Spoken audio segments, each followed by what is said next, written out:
चलो साईं की ओर। ओम साई राम। मैं शशिभूषण और मैं अभी शिरडी में हूँ और यहाँ शिरडी में बाबा के अच्छे दर्शन हुए और फिर से मैं अपना एक्सपीरियंस एक बार शेयर कर रहा हूँ चलो साईं की ओर, जो चैनल है मनी भाई के साथ। और इस बार कुछ नया एक्सपीरियंस हमें मिला। हर बार तो हम आते ही हैं, बाबा का दर्शन करते हैं, द्वारका माई जाते हैं, शनि शिंगणापुर जाते हैं और इसके बाद चले जाते हैं। लेकिन इस बार हमने शिरडी को एक्सप्लोर करने की कोशिश किया। और जैसा कि आप हर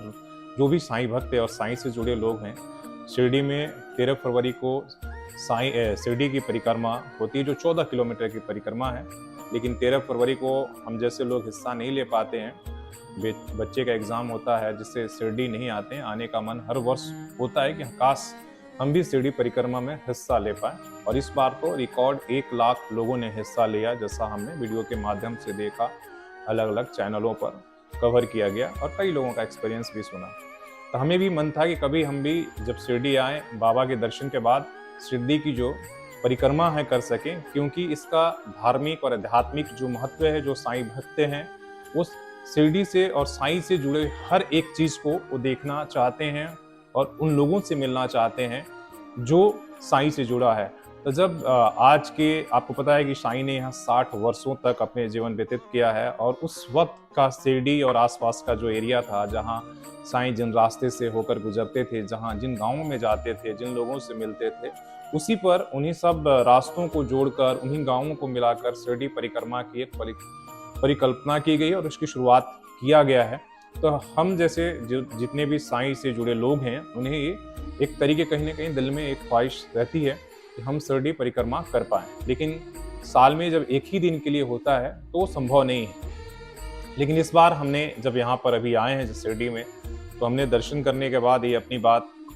हमारी मनी भाई से हो रही थी, जो चलो साईं कृपा, और जहाँ हम ठहरे हुए हैं इसके ऑनर भी हैं, नीम ट्री जो होटल है। तो उन्होंने उनसे जब हमारी बातचीत हुई शिरडी परिक्रमा को लेकर, अक्सर बातचीत होती रहती, तो पैदल तो हमें इसलिए कि फैमिली के साथ है और बच्चे के साथ थे और अकेले परिक्रमा करना 14 किलोमीटर मुश्किल था। तो गाड़ी से हमने परिक्रमा किया कार्स के माध्यम से, और उसमें जो भावेश भाई हैं उनके साथ हमने गाड़ी से कल परिक्रमा किया 14 किलोमीटर का। और ये अद्भुत एक्सपीरियंस है उस रास्ते से, उन गाँवों से होकर गुजरना। और बड़ी सुंदर व्यवस्था भी इन लोगों ने किया है, रोड किनारे प्लांटेशन किया गया है, सड़क बना दिया गया है। मतलब ये सुविधाएं धीरे धीरे बढ़ रही है और आने वाला समय में ऐसा होगा कि हर साईं भक्त जब बाबा का दर्शन लेने आएगा तो उसके साथ वो परिक्रमा भी जरूर करेगा। और ये सुविधा भी धीरे धीरे दी जा रही है कि जो लोग पैदल कर सकते हैं पैदल करें। आने वाले समय में हो सकता है कि साइकिल और भी कई तरह की व्यवस्था ये लोग करेंगे, हमें लगता है, ऐसी उम्मीद है। ऐसा हमने देखा कि आने वाले समय के लिए शिरडी परिक्रमा हर साईं भक्त के लिए बहुत ही महत्वपूर्ण होने जा रहा है और एक अलग एक्सपीरियंस होगा जब आप उन रास्तों से होकर गुजरेंगे, उन गाँवों से होकर गुजरेंगे, उन पगडंडियों से होकर जब गुजरेंगे, तो आपको बाबा की कहीं ना कहीं अनुभूति होगी और आपको अलग एक तरीके का एक्सपीरियंस मिलेगा। और हमें लगेगा कि जब भी जितने बार भी आए तो दर्शन ही केवल बाबा का समाधि मंदिर और द्वारका माई तो हमारे लिए इम्पोर्टेंट ही है, उसी तरीके से ये आपका हमारा शिरडी परिक्रमा भी महत्वपूर्ण होने वाला है और हर साईं भक्त को एक अलग तरह से खुशी देगी। ये जो 14 किलोमीटर का रेडियस है, जो आसपास का कई जो गांव थे, जो पहले से आप साईं चरित्र पढ़ते हैं, साईं के जो सीरियल आपने देखा है कि बाबा अक्सर यहाँ के जंगलों में यहाँ भटकते रहते थे, काम करते रहते थे, जीव जंतु तमाम लोगों के लिए उपकार के लिए। तो ये उस समय का जंगल था। आज जो आप ये रास्ते बने हुए हैं और इन्हीं रास्तों और इन्हीं जगहों के बीच में बाबा हर समय अपने जीवन के जो महत्वपूर्ण समय है, लोगों के भलाई में, लोगों को कष्ट निवारण में बिताया है। तो जो एक्सपीरियंस हमें द्वारका माई और मंदिर में मिलता, वही इस परिक्रमा में हमें मिलने वाला है। और एक खुशी की बात होगी कि ये परिक्रमा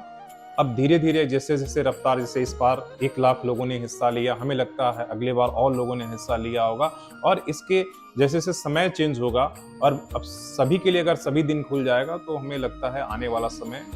एक शिरडी और साईं भक्त के लिए महत्वपूर्ण समय होगा। और मेरे लिए तो ये, हालांकि हमने कार से ही किया, अगर पैदल करता तो इसका एक्सपीरियंस मेरे लिए और कई गुना ज्यादा होता। इसलिए जब आप शिरडी में आए तो केवल आप दर्शन तो करें ही, उधर बाबा का समाधि मंदिर और द्वारका माई ये तो इम्पोर्टेंट है, लेकिन शिरडी परिक्रमा भी करने की कोशिश करें। अगर पैदल नहीं कर सकते हैं तो गाड़ी, साइकिल आप किसी भी वाहन से जरूर करके देखें और उन जगहों से आप थोड़ा-सा आप एक तरीके से परिचित हों, तो आपको एक बहुत ही महत्वपूर्ण जो है ये चीज़ों से फ़ील होगा आपके लिए। इस शिरडी की जो परिक्रमा है और जो उन्होंने परिकल्पना किया है और जो इसकी शुरुआत किया है, खासकर जो हमने हर जगह बोर्ड भी देखा, ग्रीन एंड क्लीन जो शिरडी फाउंडेशन है, इनके तमाम और शिरडी के जितने भी ग्रामवासी हैं, उनको हम काफ़ी आभार और धन्यवाद व्यक्त करते हैं कि ये एक तरीके से अ, आप अगर यहाँ पर अपनी इच्छा व्यक्त करते हैं, तो एक तो आप आपके साथ जाते हैं या तमाम कहीं भी आप होटल में ठहरे, अगर शिरडी परिक्रमा का आप इच्छा जताते हैं, तो आपको कार, बाइक, पैदल जैसे भी संभव है, उसमें आपको ये लोग पूरी तरीके से सहायता करते हैं कि आपकी परिक्रमा किसी तरीके से पूर्ण हो और आप उस एक्सपीरियंस और उस अनुभव को प्राप्ति कर पाएँ। तो ये शिरडी के जो ग्रामवासी हैं और तमाम लोग जो हैं, ग्रीन और क्लीन शिरडी फाउंडेशन है, मैं उनका आभार व्यक्त करूँगा। और अगर आप भी शिरडी आते हैं, जहाँ भी आप होटल में ठहरे हैं, जहाँ भी आप गेस्ट हाउस में ठहरे हैं, तो आप अगर अपने जो वहाँ के स्टाफ से, वहाँ के लोगों से अगर इच्छा व्यक्त करते हैं, तो ये ज़रूर आपको, हमें पूरी उम्मीद है, जैसे हमें यहाँ के लोगों ने मदद किया, भावेश भाई ने मदद किया, मनी भाई ने, उन्होंने खुद ही आगे बढ़कर हमें कहा कि नहीं आप शिरडी परिक्रमा करें। तो वैसे आपको भी लोग मदद करेंगे, सपोर्ट करेंगे, लेकिन इच्छा आपको व्यक्त करना होगा, रुचि आपको दिखानी होगी कि ताकि आप इस अनुभव से आप वंचित ना रह सके। और मैं फिर से शिरडी के तमाम जो ग्रामवासी हैं, जिस तरह की व्यवस्था देते हैं, एक फील कराते हैं, जब यहाँ पर आप आते हैं तो आप शिरडी की यात्रा के बारे में हम पहले ही बता पाए हैं कि ये यात्रा नहीं लगता है कि जैसे आप अपने दूसरे घर पर आए हैं, बाबा के घर पर आए हैं, इसलिए उस तरीके से आप बाकी जगहों पर भी जाते हैं तो वहाँ एक लगता है कि आप बाहर आए हैं, लेकिन यहाँ जितनी बार भी हम आते हैं, लगता है कि अपने घर में आए हैं। जितने वक्त व्यतीत करते हैं, लोगों से बातचीत करते हैं, तो एक अलग एक्सपीरियंस होता है और कभी भी ये नहीं लगता है कि हम घर से हजारों किलोमीटर दूर हैं। फिर से मैं तमाम लोगों को, ग्रीन एंड क्लीन फाउंडेशन के लिए, जो शिरडी परिक्रमा के लिए इतना तमाम सुविधाएं उपलब्ध करा रहा है, दिनों पर दिन बेहतर सुविधा देने की कोशिश कर रहा है, और शिरडी के तमाम ग्रामवासी के लिए हम हमारा बहुत जो है उनको आभार और धन्यवाद देते हैं।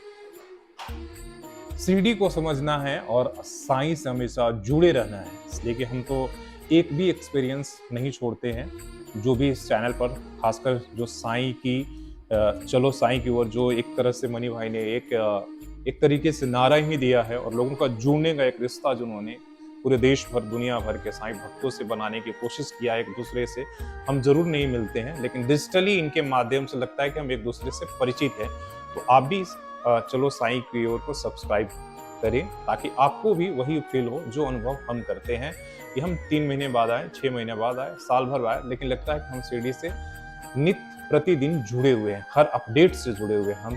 13 फरवरी की परिक्रमा में जरूर हिस्सा नहीं लेते हैं, लेकिन सारे अपडेट हमारे पास होता है, इसलिए कि इसमें ये सिर्फ उस तरीके से आपको अपडेट करते रहते हैं, उस तरीके से आपको जोड़ देते हैं कि आप हजारों किलोमीटर दूर रहने के बावजूद भी आपको लगता है कि आप खुद उसके हिस्सा है। तो आप इसको सब्सक्राइब जरूर करें। चलो साईं की ओर के, धन्यवाद। चलो साईं की ओर।